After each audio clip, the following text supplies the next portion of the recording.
Welcome. This is British National Party Television coming to you from Padiham in Lancashire. Now we're joined here today by the chairman of the British National Party, Mr. Adam Walker. And Mr. Walker has just taken part in a Remembrance Day ceremony in Colne, where he laid a wreath on behalf of the party. Now Mr. Walker, I don't think anybody would accuse you of being a religious fundamentalist. But hearing you speak, you seem to imbue ceremonies like the ones that have been held today with a quasi-religious status. Would that be true? Well, what we see today and what we've seen around the country is it's very special because this type of thing inspires us. It inspires us to go on and do more. I mean, people in the past, they've given up their lives, they've made the ultimate sacrifice. Some have come back from wars broken and battered and mentally disturbed. And, you know, they should act as an inspiration to us all to do better and do more. Are they a personal role model for yourself? Indeed, they are, yes. I mean, being ex-forces myself, I know about how the forces work, I know about the camaraderie, I know what those people sacrificed, and I have the utmost respect for them. And I think it's because of them that we do what we do and, you know, push on and push forward and try to make a better place for ourselves and for our people. Now, we know that it's not just yourself who feels this way, this sort of semi-sacred way of looking at our ancestors. There are many people across the country and many in our party. Do you think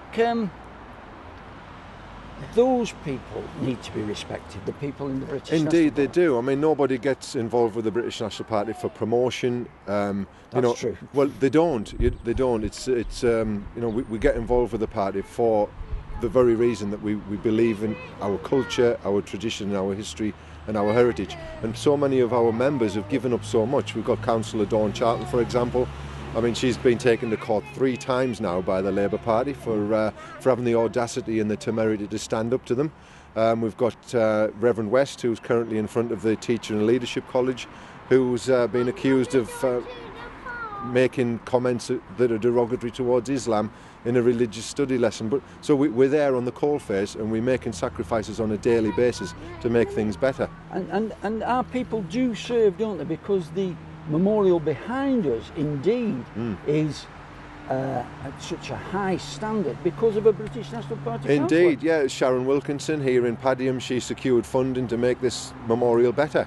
And in fact, she did such a good job. You can see behind you the names on there. They were paling into insignificance and people were being forgotten about. She got it sorted, secured the funding and made those names so people were able to read them again. This real and genuine love of country seems to be exemplified by this memorial.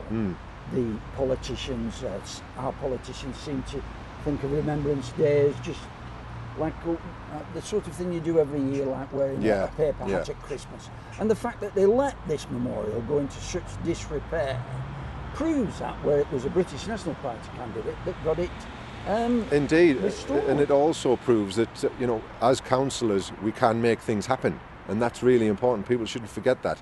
You know, Absolutely. This has been left to go into disrepair for years and years and years. Along comes the British National Party councillor, and hey presto, our history, culture and traditions are being celebrated in a little bit better way by the actions of Sharon. Now, on such a solemn day as today, where we remember the bravery and service of our ancestors, I feel it's a bit upsetting to have to raise a topic that is so troublesome, but nevertheless I do think it should be covered. And our viewers would like to hear your opinion. A number of Muslims have made attacks on poppy sellers across the country, including a particularly vicious one on an army cadet in Manchester where a flamethrower is used in his face. And indeed, today I believe that the police have uncovered a plot to set a bomb off the cenotaph in London and attack the Queen. What's your opinion of this? Well, I've had reports through from Whitehall, and apparently there are more police there now than there's ever been, ever. So they're saying it's a proportionate precaution. So, you know, obviously the proportion is quite high risk down there. And I just think that these people are being allowed to do what they do in our country. They're doing it because they're allowed to get away with it. Now, if our politicians weren't so weak, and perhaps if some of them had come from military backgrounds, they would understand this a little bit more. Absolutely.